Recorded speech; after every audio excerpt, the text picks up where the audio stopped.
Hi, my name is Elle Billing. I am a chronically ill queer femme, and I'm tired.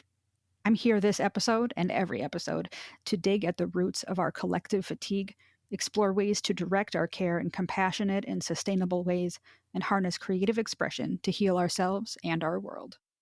And welcome to HURF, Radical Care in a Late Capitalist Hexscape.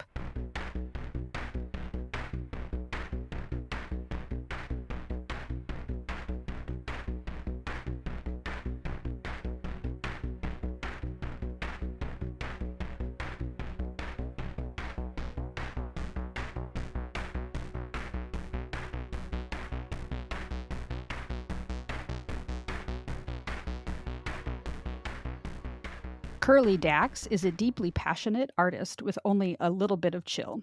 Having 130 houseplants doesn't cross her mind when the opportunity to adopt another plant friend appears.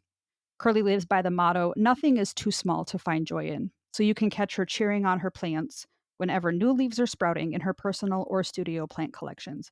I'm excited to have Curly Dacs here as my guest on the podcast for this episode.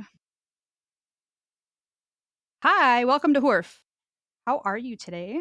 I am doing really good. How are you? Good. I'm not too bad. It had been really, really cold for a while, like several days where it never got above zero, but we've had 2 days where the temperature got above zero. So I What? think that's good. I'm happy. Where in the world are you? North Dakota. Yeah. Oh my.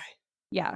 I'm in Virginia and it was 22 today. And I was like, oh my God, it's freezing. Yesterday when I went to work, it was 10 degrees and it felt nice. Like that's how cold it's been the last week that I got out of my car and it was 10 above. I was like, "Oh, this is nice. This is Oh nice." my. I was like, "No, Wow. why do I live here?" That's, I feel like, a great example of how everything is relative. Yes. Yes, because when I was living in Idaho, yeah, 20 was like, "Ooh, this is cold." Or 10 was like unbearable. And now I'm like, "Oh, 10's nice." Cuz it was like 30, 40 below last week. What? Oh yeah, we were in a severe wind chill advisory for days. It was like That's in the U. dangerous. It was dangerous. Oh my God. I'm never going any farther north than Virginia. I can't do it. Yeah, I a lot of us don't necessarily live here by choice. This is just like where we were born and now this is where we will die. Understandable. That makes Yeah, it's sense. like farmers can't move. This is just where the land is. Very good point. Yeah. So, I'm excited to have you on the podcast today. I'm And excited. yeah. So I'm going to start with my first question, and that is, how have you received care this week? So I took notes on this because I was like, hold on, I need to make sure I can say the things. Got my little Great. note sheet up. Because I was like, hey, I was like, that was the question I really want to make sure I could shout out my friends. So one of my friends got me Popeyes this past, like a couple days ago, because I was like, I can't executive function to get myself to eat food right now. Hmm. And I need something that I don't have to do anything for. Oh, I'm all about that. Yep. Yeah. And yesterday I was having a lot of like emotional and physical like volatility, or like my pain like spiked because I like was and then I got really frustrated because I felt like I didn't do enough for me to be hurting and then have to sit in bed for like the next several hours. Hmm. Um and then my friend was like, you've been working through, not even talking about your physical, you've been working through a lot of like emotional heavy things, and that makes sense why you need to rest. Yep. Plus the physical thing, pain is tiring. Dear God, pain is tiring. Um Yes, it absolutely. It's so exhausting. See, my friends are phenomenal when it comes to my medical stuff as well. But I also like loved on myself and cared for myself by making myself lay down and sit down in bed. Like, no, we're just gonna get in bed. We're gonna get in bed. We'll get out of bed if we get out of bed later. And I was like, we're gonna cry in bed. We have lots of feelings. We're not feeling particularly good. We're tired. All the things. I became really, really fragile and tender as the day wore on yesterday, especially. But yeah, no, like it's been really important to be able to lean more into my friends, especially as of late, but always, especially as an emotionally volatile, and volatile in the way of like a lot of reaction, not necessarily in a way of like there's a negativity in it. Hmm. It's just like I react very much to a lot of things surrounding me. Like volatile compounds react very easily with things around them. Nope, I totally get what you're saying. I have big feelings about everything. Yeah, Mhm. I respond to things in my environment and in my inner life. And nope, I totally follow what you're saying. It's a hoot. It's a hoot and a half. It's like 7 hoots some days, and it's wild. Yeah. Yeah, my dad came home the other day and I was just sort of, I looked like I call it my old-fashioned painting lady, like the lady in the old paintings who's like languishing on the couch, Oh my god. I need a couch so I can do that. right? Like, So like I that's what I looked like when my dad got home for lunch and he's like, "Are you still sick?" I was like, "No, I showered." This is normal. yup, Like this is what I look like yup. after a shower. He says, Mhm, I don't think that's normal." I was like, "Oh, sorry. This is my normal. Like this is what I I have know. to do after a shower. Like I'm okay or like I will be okay. Mhm. I just need to languish for a while." Yeah, And I like, know that exact feeling. yeah, but like he was very concerned. He walked in the door. He's like, are you okay?" Like, yes, but no. No, but yes. I'm just being a lady in a painting right now.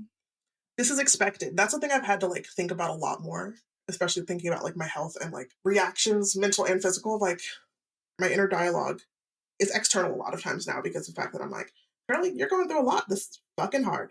Um, Mhm. and I spent a lot of time alone because COVID, I Mhm. my ass isn't going outside. Um, if I really and truly don't have to go to the studio, I don't see people in person really. I have like a handful of people who are in my like tight like little circle that we Mhm. see each other, but that's it really. But what's expected that has something to do with like how I think about like people, plants, expectations, and everything in your life. Mhm. Um, so yeah, it sucks, but it's expected is like a thing I just like have as like a check of like criteria. I was like, does this suck? Yes. Is this expected? Yes. Will you be okay? Yes. Does it suck right now? Yes. I really appreciate that framing because no, it is not normal for someone to Mhm. need to recover after a shower. You're Correct. but it Yeah. is expected for me to have to recover after a shower. That's I like that framing. It's like, does this suck? Yes. Is this expected? Also, yes. This is why I Also, don't yes. shower every day. Nothing would Mhm. ever get done. Okay, so can I do a small plant nerd out? Absolutely. Plant geek, perfect. Okay, cool. This So certain episode's about plants. you. Nerd out about what you want. Oh my gosh. Like I make plant pots. That's like my whole thing, right? So like Yes. that's my main thing. Uh-huh. In the way of like what's expected is like what are the conditions and situations and like inputs that you're able to give your plants, like a Mhm. plant, and also like what is that plant capable of based on like what kind of plant it is, what life stage it's in, and then how it's affected by all of those factors, like what can be expected of that plant. Mhm. When I am like have been really slacking on being on top of like pest management, I'm like, it is expected that I am getting a lot of yellowing leaves on certain plants because spider mites have started moving in. Okay, that's how I tired myself out. Like hell, yesterday was refilling the humidifiers in a watering can, and I Mhm. moved a couple lights around, and I was like, well, my back burns and my hips. Well, I'm gonna go lay down. But like, what is expected based on what I'm giving the plant? So when it ends up with pests, the plant is already stressed, so it's more prone to getting sick and more prone to getting pests. So I'm just like, okay, one, we're not going to blame the plant for an external thing hurting it. We're also not going to blame the plant for not doing, for excelling, air quotes, and putting out all this new growth and stuff when its needs aren't being met right. So I'm like, what is even like what is a reasonable expectation for this kind of plant in this situation with these outside factors? Also, sometimes just like innately, certain plants are more or less hardy than others to Mhm. like certain conditions, like humidity. Some plants, people are like, I could never grow this outside of like a greenhouse cabinet Right. or a terrarium. And then other Right. people are like, I have that same plant, but like I got it when it was like a tissue culture baby plantlet, and I hardened it off and adapted it to being in ambient humidity. So it has never been in a greenhouse cabinet and it's as big as yours. It's like this plant started and was conditioned from literally when it started growing, to now, Mhm. versus like a plant that you got from a like kind of a niche luxury kind of boutique where it was always in humidity, high humidity. Yeah, no, it's like it's really interesting. That's really cool. We're literally nothing but complicated plants. For complicated plans. I like that. Hmm. You just like unlocked a new area in my brain, I think. 'Cause, like, Yes. I love taking care of plants too. The first thing I did when I moved back in with my parents, I've talked about this in another episode, but at the time, this area was in the middle of a drought and everything was really brown and it was kinda depressing, and so I bought a bunch of houseplants because I needed green in Mm, my life. So I've been taking care of these indoor plants, and I've basically taken over any there's not a lot of good windows in the house, and so the 2 really good windows that we have, I have plants in them now. mm, And it's just part of my weekly, monthly, daily routine to take care of these plants, and mhm. I have one fern in particular that, like, I can see cycle with the seasons because it's so our house is because it's so cold and we have to run the furnace. Our house Is is it a Boston fern? so dry. Hmm? Is it a Boston furnace fern? No, my Boston fern's doing great. Oh, I've been perf. able to split that one out, and then I, like, let the little runners go out and propagate themselves and had a little baby, and I'm, like, so proud of that baby. I'm like, "I did this." Well, Oh I my facilitated the fern doing this. Yeah, so my You Boston fern had a tended to it. yeah, Yeah. my Boston fern had a baby. No, my Kimberly Wow. fern, I've never heard of it. a Kimberly queen fern, I think is what it is, gets Okay. really, really ragged in the winter, and it's, like, sitting next to my humidifier in my bedroom, and it just can't. Like, it struggles through the winter, and then in the summer, it does so good because it's so humid here in the summer, and then in the winter, it's like, "Why? Same. Why am I here?" And I'm like, "I will Same. never buy another one of you. I'm so sorry that you're here."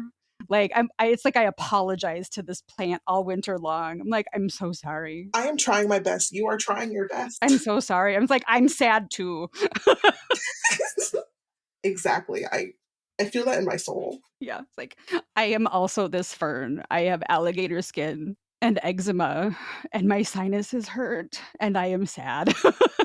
See, okay, this is I'm not running this podcast, but what kind of plant in your collection do you most identify with? Oh, that's a really good question. Probably that fern. Mhm, It like, especially, like, in the winter, but, like, not in the summer because I hate summer too. mhm. Like, but as far as, like, that fern needing, like, so much attention, I am I'm fragile, like, Same, physically. homie. Like, I've gotten less fragile emotionally, like, I understand myself better, but, like, physically, I am just so delicate. I get a cold and which no biggie, right? It's a cold, but it, like, takes me out for so long because I also have chronic migraine disease, and so anything in the region Mm, of my head just knocks me flat on my ass, mhm. and I have eczema, and so, like, as soon as the air starts to get a little dry around here, I'm, like, triple layering my lotions, and I feel like that fern, it's just, like, it's so dry. Yeah, no, Yep, it's that I fern. Like, as I'm looking I'm, like, in my head, I'm looking at all my plants. Yeah, it's the fern. It's that one fern.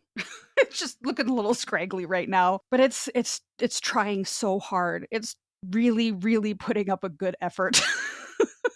see, I have so many plants, like, I have so many fucking plants. I have, like, thrown away some plants this past week because I'm back in my phase of culling Yeah. and excising, especially, and reducing. When I had a garden out in Idaho, Mhm, that was always the hardest thing for me, and, my grandma taught me to garden when I was a kid, mhm. and that was here in North Dakota where it actually rains, and then I moved to Idaho where it doesn't rain very much, the high desert, and I had to, like, relearn Oh. everything because it's, like, dry climate, irrigated gardening, and the soil is terrible, Mm, and the hardest thing for me was, like, culling and thinning. I'm like, "But they're mhm, alive. Like, why would I mhm. take these out?" But it's like, "Oh, because, you have to do it for the health of the whole system." But that was one of the hardest things for me. Okay, so that, like, literally that's, like, a thing I talk about, and, like, I haven't written a lot of poetry lately. Mhm. I wanna get back into it and recording more of it because I really like my voice, actually. Like, that's the thing about me. My words are my most powerful medicine. You have a great voice. Thank you. Yeah. My voice and my medicine and through my words and the way I synthesize stuff is, like, my most potent form of medicine and magic that I can share with others. Mm. Because I'm like, life is so hard to stick around for sometimes.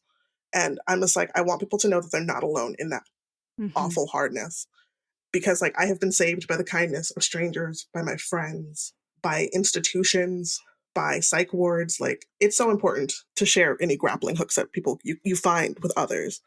Because, like, you don't know how close someone is to slipping just by looking at them. Because people have thought I was doing so good, so good, so perfect. So, like, I was like, wow, you're so, like, you're doing so much. And I'm like, yeah. And I'm also empty. I'm numb. I'm sad. I'm crying when you're not seeing me. Mhm. Or I can't do anything because I'm in so much pain when I try to walk. Like, I don't feed myself because it requires me to stand up to get, like, which also being a fat person, like, a whole other thing when it comes to, like, I don't eat, and having to get my mom, break that down to my mom of like, that's not a good thing, woman. And she's like, oh, wait, yeah, you're right. I'm like, gotcha. Mhm. It took a minute. It took many minutes, many years, but we figured it out. But circling back to like the culling and like pulling plants, I did something like that with my Monstera. I had a gigantic pot of Monstera that I got from like Great Big Greenhouse, which is a really Mhm. great greenhouse here in Richmond, Virginia. And it was like really and truly like 20 Monstera of different ages and maturity levels, all stuffed into the same like 10-inch pot. Oof. It was like real intense, but also like this Monstera will never look air quotes good and like really be able to be grown out and also just like sit in a space well because there's no front and back of it because of the way all these plants are just sort of scattered in the pot. Mhm. I think that some people don't realize that Monstera have a front and a back. There's a front and a back to those plants. I didn't know that. I don't have a monstera though either. So, Yeah, so like so Monstera, like they have aerial roots that come out only on the back side. The leaves oh, all face and grow out the other way. So you put okay. that back against planks or moss poles or supports. Okay, that makes sense. But when there's all these plants just like strewn kind of in a pot and like they just sort of all grow, and it's like, okay, so very obviously some of these are much more mature than all of the other ones. Some of these are just babies. So when I took out a bunch of I like sat down, I used all my energy for the day at the studio that day, like breaking up plants. I bought out a big table potting mat, put it on the table, and I have like videos and like stuff of me doing that, which I don't think I've showed. I like took out all these like small plants. I potted like the three biggest ones together. Those are still in the studio in a pot. They need to get repotted again, restaked properly, all that good stuff. But all those other little ones, I was like, I will not be able to grow these if I grow them in soil. Like, I won't be able to take care of them because I don't want to just put them in a bunch of soil and then have them all facing the wrong direction again. I don't want a bunch of tiny pots of little Monstera, right? So I was like, okay, we're going to grow them hydroponically. Mhm. So I had to, in the process of thinking through this, I'm like, I have to cut off all of these roots. This feels so counterintuitive. The roots are literally the thing that are sustaining the life of all these plants. And I'm like, and I also know if I leave these roots on, put them in water, they will rot and necrosis the entirety of all of the plants. They'll Yep. eat away all the nodes so quickly if I don't catch it immediately. And I'm like, I know that is inevitable if I don't take those roots off because they're not suited for water, so they will rot. So I'm like, okay, so I'm going to remove and cull what seems perfectly good. It is perfectly good for a completely different environment so that the plant will actually live in the way that it's going to live the rest of its life Mhm. hydroponically. And in a lot of parts of life, that's like, it hurts, it's shocking. Okay, I need to get rid of this because it's more detrimental and more dangerous to the longevity and health of everything around it, which is how I also threw away my other two Monsteras this past week because they had thrips. And I finally stopped ignoring the signs that they had thrips. And then I finally asked the plant group here in Richmond, RVA Tropicals and Exotics. It's really cool. Find the plant group in your area on Facebook. Y'all, so much information, so many kind people. And they know what to do, like, about specifically to your niche climate too. Like, what do I Yes. do about my fern that, like, gets dry and crackly even, like, in the middle Mhm. of January in North Dakota? Like, don't grow ferns. That's like this everyone with calatheas. I'm like, y'all just stop trying to put tap water on them. I'm telling you, let the water sit out overnight. You're going to be okay. Your plant will be much better. It helps evaporate like the chlorine and stuff off of it. There's also stuff apparently that you can put in water directly to like get rid of the chlorine, but I don't have that. But like some plants are no, I'm like the way my friend told me last night. She's like, don't say you're needy. You need to find another word because everyone has needs. Exactly. Same thing. Every plant has needs. Every plant has needs. Some of them are just much harder for like them to find like a person or a place that like meets those needs. They have a much narrower range of what is needed for them. And it's harder for people to be able to hit that if they don't know how or like their situation just isn't set up. Every plant will not thrive in your place. Whether it be same environment, my house is different than my studio. Mhm. Like we're in the same city. We're probably 15 minutes apart. Yep. Completely different climate, kind of vibe climate. The building is like cools differently. It doesn't get as dry there, X, Y, and Z. So like plants do differently in both of these places. I tell people it's like you're not necessarily bad at plants, you're not educated, or like Mhm. you haven't figured it out in a way that fits with your life and the plants that you are trying to keep's needs. Because you also might be a good plant parent and also just repeated a good plant parent, air quotes, right? Hard air Mhm. quotes. And you're just always trying to get plants that are dissonant with your lifestyle and your environment. That's so good.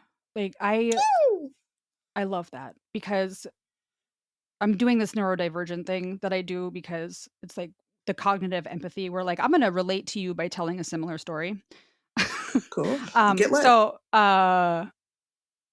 you know, the fern struggles. So it's like, oh, I should grow succulents, right? Well, only certain succulents seem to thrive here because I have some that are doing really well. And it's like you almost get to neglect them. But I have other ones that have rotted because apparently I still managed to overwater them, even though like I did treated them the same as my other succulents. So like, yeah, certain varieties just don't do well Mm. with me. So I stopped growing them. Mhm. Also, like if the soil mix was different, Yep. if they came from different stores, different growers, like the soil makeup could be different. If you didn't repot all the soil, like so one might retain water more than the other. One's roots might be more sensitive to drying out or moisture. Right. That's the way most people kill succulents. Everyone thinks they're an awful plant parent when they kill a succulent. I'm like, that's not true. They die really easily.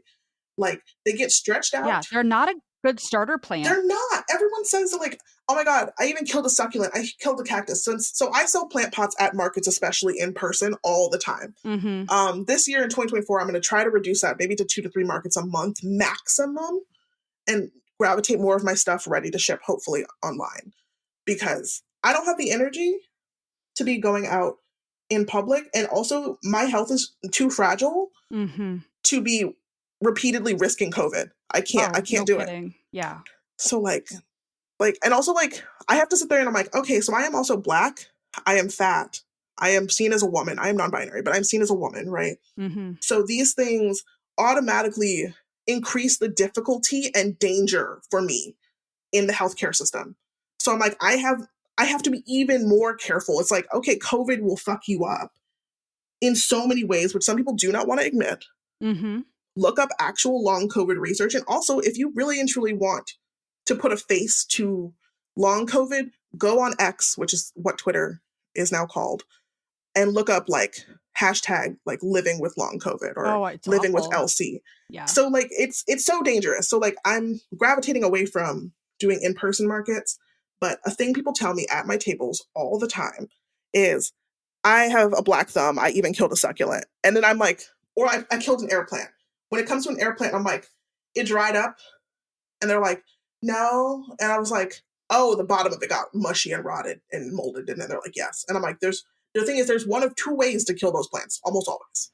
It's you don't water them enough, you don't give them enough moisture because everyone's been educated to water them incorrectly. Let Mhm. it be known. With air plants, you submerge them in water, not their flowers if they're blooming, because that will rot. But you submerge them in water for like 10 to 20 minutes. You can do like 20 to 30, depending. Maybe every week or two. And then you shake them out gently but really well, and you let them dry upside down is best because it allows water to run away from the crown, which is where they grow from. They don't have roots. They are like orchids. They grow on the sides of trees. They get their water through their leaves. And so think it's in a rainforest, huge influx of water. It rains, then it dries out. Mhm. Okay, I'm going to submerge it, then dry it out. Like as like the rhythm of that. So everyone's been told to like spray them with like a mister. I'm like, nothing in nature gets its moisture from a spray bottle. Nothing gets its moisture that it needs in water from a spray bottle. No one gets misted to stay alive. Like, like That's a really good point. so like that's the thing is that people are like, wow, that makes a lot of sense. And I'm like, yeah, a lot of things are like not as complicated, but also have never been framed or like you've never been explained things to, like Mhm. actually. So like I always tell people I'm like, they're like, I'm so dumb. I'm like, no, you just didn't know. See, that makes sense. When I explain it this way, you get it. And succulents, almost always, I'm like, did it dry? Did you forget to water it? If it's not that, they're like, it rotted. And I'm like, oh, so you overwatered it. Mhm. And the thing is, you can overwater a succulent one time, and overwatering is frequency of water and not letting the soil dry out enough between watering Yep. for the needs of that type of plant's roots. And it rotted. And I'm like, you could have overwatered it one time. Your housemate could have watered your plant when you didn't know they had, and your succulent rotted. Now you think you're a bad plant parent. No, no, homie. They're so fragile. So are we. But like, as humans, they're so fragile, and it doesn't make it hurt less necessarily that your plant died. But like, please don't personalize things like that. It's like, we're all trying our best. We're acting within the knowledge that we have. And so often people are doing like their best by plants. Like they're really trying to do their best by plants. People too, yourself, as you can, but like we're not malicious normally to our plants. We're trying our best.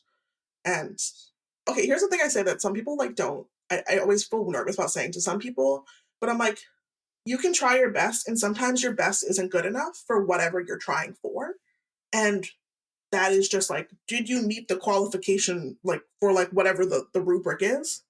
That doesn't mean you're a terrible person. Like it's like it doesn't mean your worth as a human is bad.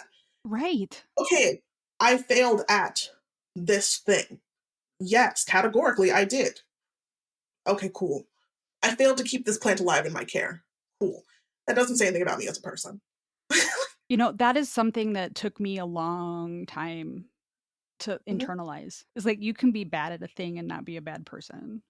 Yes. And I mean, and I think the binary of good person, bad person is rooted in capitalism and white supremacy anyway, Mhm. because well, most binaries are, to let's be honest. Mhm.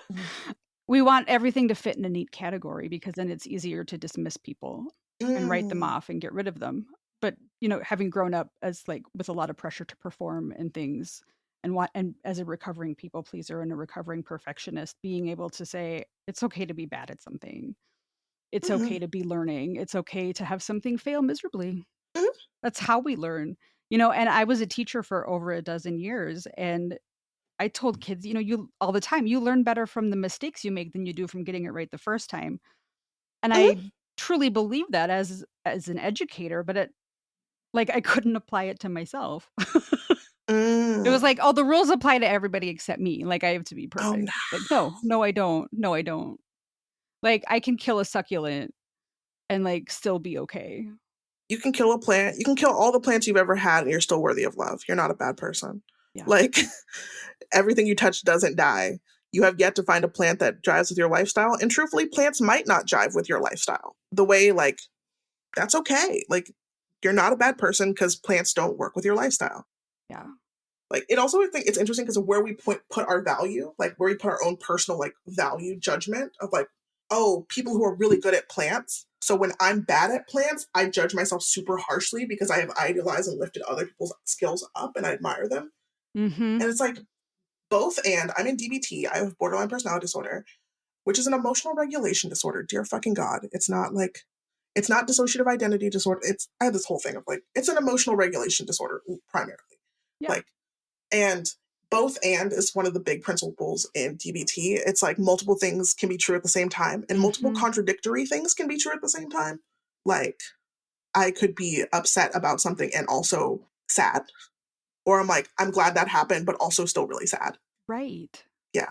I mean, that's what it was like when I moved home. I was like, I was really sad I was leaving my friends and my students behind in Idaho, but like I know this is exactly where I need to be, and I actually really enjoy living with my parents most of the time. My I get along really well with my dad. He's a really neat person, and I enjoy getting to know him now as like an adult.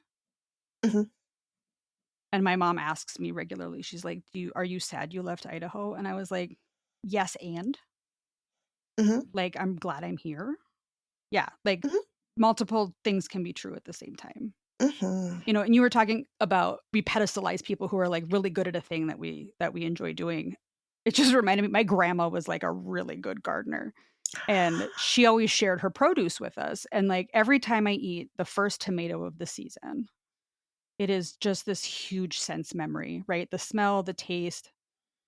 It's like being back in my grandma's garden, because most of the time if we were over there and we picked a tomato, we didn't wait to get it in the house. We just wiped it on Oh our yeah. shirt and took a bite out of it. And it's just like this fully like this completely immersive memory. And I think about Mm. how, like, especially around here, and it's probably anywhere, people are really proud of their garden produce, like growing a really good tomato, especially Mhm. like for how far north we are, right?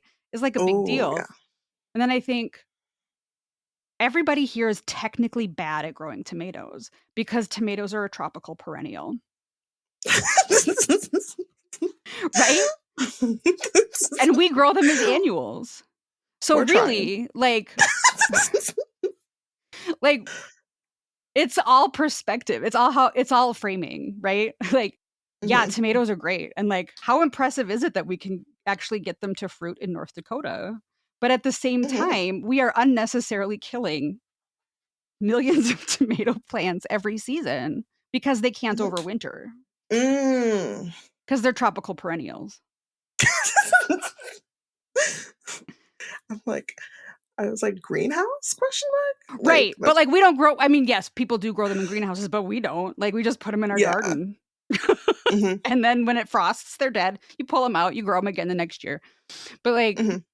that was just the thing that popped into my head. It's like the way we frame the skills too is really important. Like, it's just, okay, now I remember where I was kind of going with this too. When you were talking about how sometimes you feel bad when you stay in bed all day, or and Mhm. getting better about like allowing that space for yourself, Mhm. and then about plants and some being better in your studio versus in your home, and where things Mhm. are adapted in niche environments and stuff.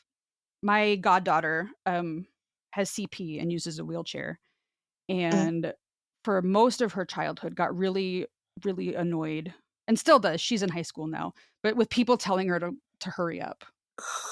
And so at some point someone bought her the book by Eric Carle, Slowly Slowly Slowly Said the Sloth, and she started like identifying with and collecting sloths. And then Oh. when I got sick, I a friend sent me a sloth, and now I have 3 little stuffed sloths. And she and I connect on this point that like sloths are perfectly adapted to their environment. Mhm. They're not too slow, right? Like No. they go exactly as fast as they need to go. Like Mhm. right now it's winter, my plants are not putting up new growth right now. Mhm. And I'm not expecting them to. I'm just trying to keep them Yeah. alive.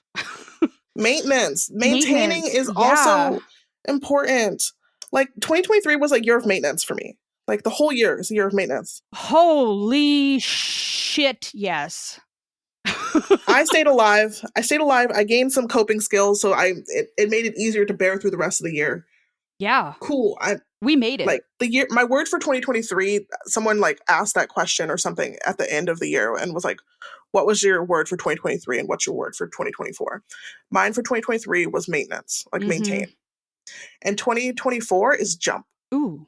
Cause like I'm in a bet on myself, back deeply into the bet on myself, do the things that make me happy, explore and like do it with the faith that I'm like, Curly, you're gonna do it and it's gonna pop. Or you're gonna do it and you're gonna learn something. Maybe it won't work, or maybe it'll go fucking thrillingly, like splendidly. And I will Mhm. also learn in the process that I don't like doing it. Those are all Yes. important things to know. I've worked at an opera. I used to be a costumer. I have a theater degree, and I focused on like wardrobe management and costuming, like sewing. Okay, this is why we're So, friends, because I have a theater minor yes, and I got my start as a costumer when I was like 10. Like volunteers as yes, a volunteer sewist. Yeah. yeah. I working at that opera for the summer. I worked at Wolf Trap Opera in Virginia, like Northern Virginia. I think it's like Vienna, Virginia. And it's like a big deal, like opera, I guess. Mm. And I learned that I absolutely hate sewing. Like Oh it's too no. stressful for me. It's too stressful. It's No, too I stressful. get that. Yep, it can be very stressful. Yep. And I'm like, I would much prefer to deal with the person aspect of theater, of wardrobe management, like on the fly, quick, like stage managing kind of thinking, because I used to be a stage manager. Mhm. In high school, I stage managed for 4 years, did a little bit of stage managing in college, but didn't stick with that. I went more with wardrobe management. And even like, I always am like, look at the kind of things that you like to do and like figure out, it's like, okay, what is the thing that you like about that? And like, where else can you find it if you don't want to be in that field? Or like, I have some friends who are like swerkers who are like, I'm like, what do your people ask for all the time? What is the thing that they're actually asking for? And then how can you do that in a way that you want? Yeah. They're asking for voyeuristic, like to be able to watch you or something, right? Right. Okay, you don't have to be watched in the way that they're specifically asking for. Because like you just looking at the data, it's like, oh, there multiple people are asking to be voyeurs. I'll do what I want to be voyeured, like to be an exhibitionist for, right? Like being able to like look at stuff and then like distill down what is like the thing that you like or that you're okay with. Because I'm like, I like people stuff. I like making stuff. I like fast movement, not physically, like of just like ideas and thinking and like change. So making stuff, I like repairs. I'm like, no, let's okay, the show is going, the corset just broke, the zipper on the corset that we quick changed somebody into just popped.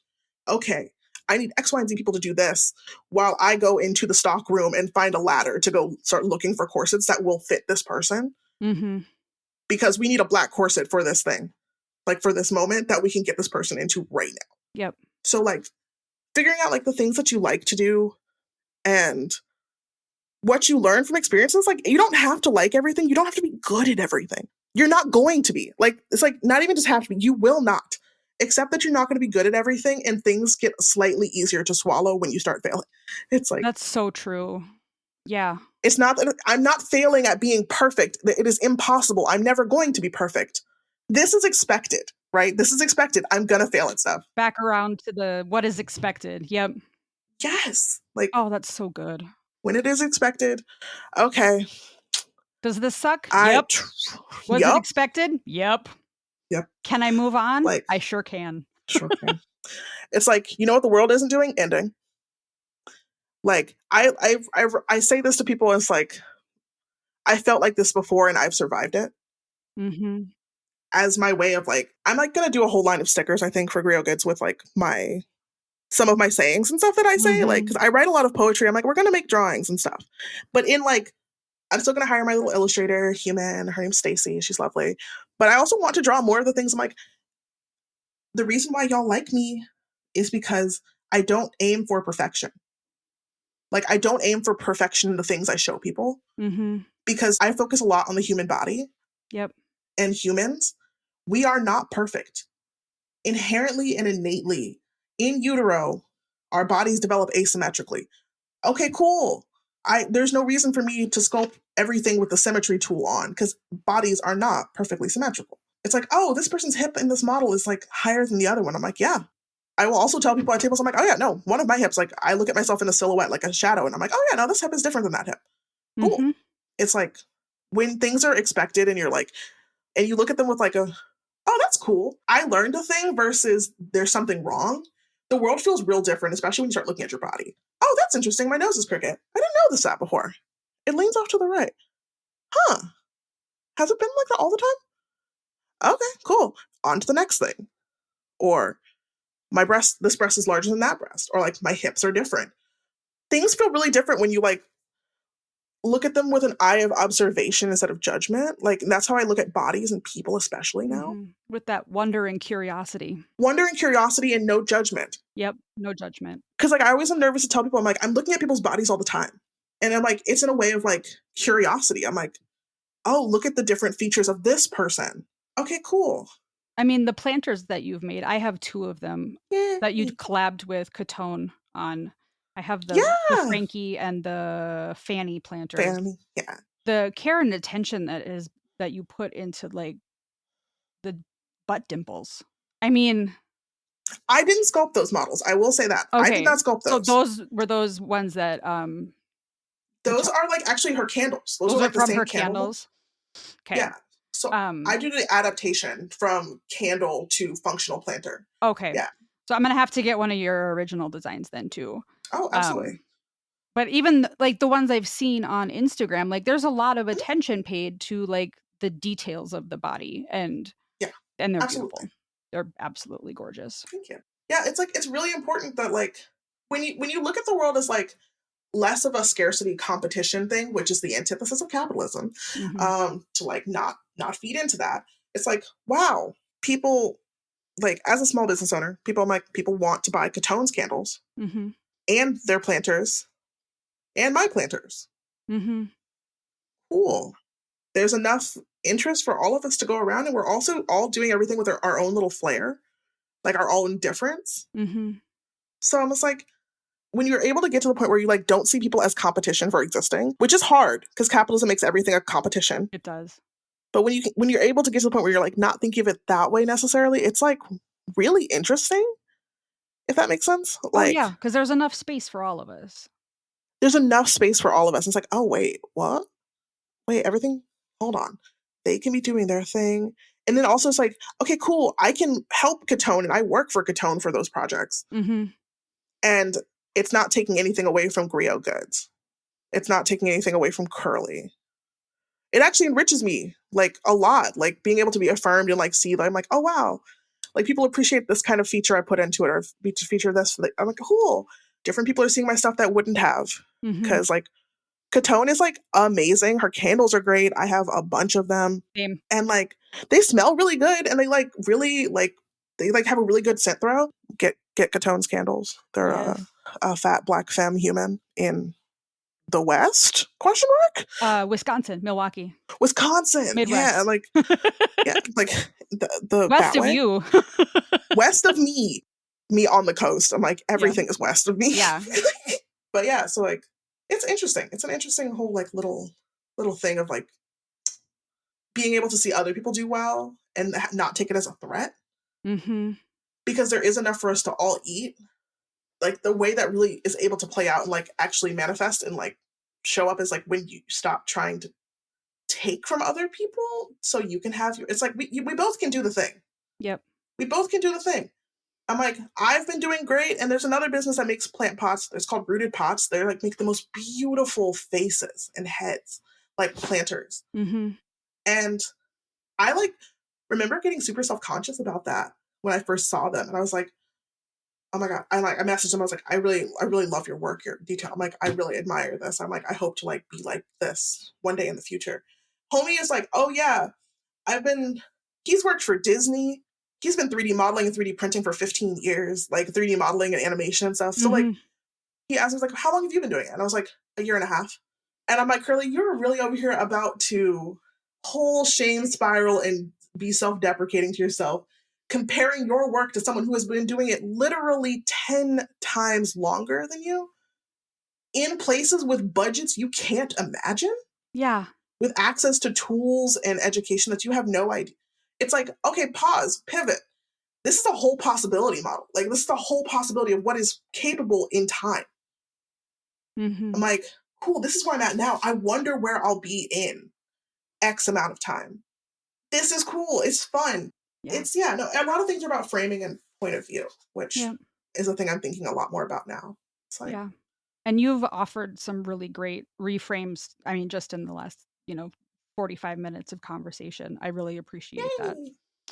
So, I think that's a good place to end. Thank you so much for being here, Curly. I really enjoy talking to you, and I'm sure that we will have many more conversations, probably off the record, just because we like to hang out. But yes, I mean, maybe down the road we can do another episode.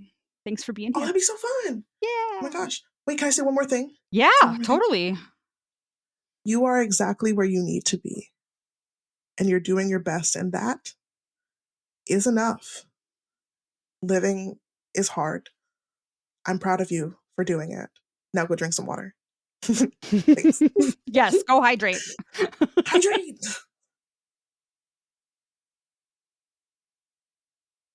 Thank you for joining us on this episode of Hurf. To view the complete show notes and all the links mentioned in today's episode, or to get a full transcript of the episode, visit hoorfpodcast.com. That's HOORF podcast.com. Before you go, make sure you subscribe to the podcast so you can receive new episodes right when they're released. And if you're enjoying our podcast, I'd love to have you leave us a review in Apple Podcasts. Reviews are one of the major ways that Apple ranks their podcasts, so even though it only takes you a few seconds, it really does make a difference for us. Become a patron. For $3 a month, you can support the creation of this podcast, pay my editor, and join a community of fellow caregivers out here just doing our best.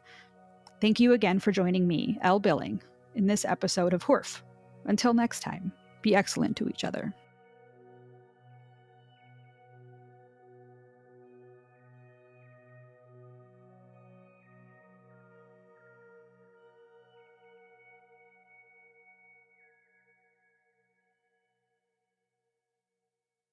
Hoof is hosted by Elle Billing at Elle and Wink. Audio editing by Ricky Cummings at Ricky Poo. Music composed by Ricky Cummings. Hoof is a production of Elle and Wink Art Studio, all rights reserved. Hoof Podcast can be found on social media channels at Hoof Podcast, at HOORF Podcast.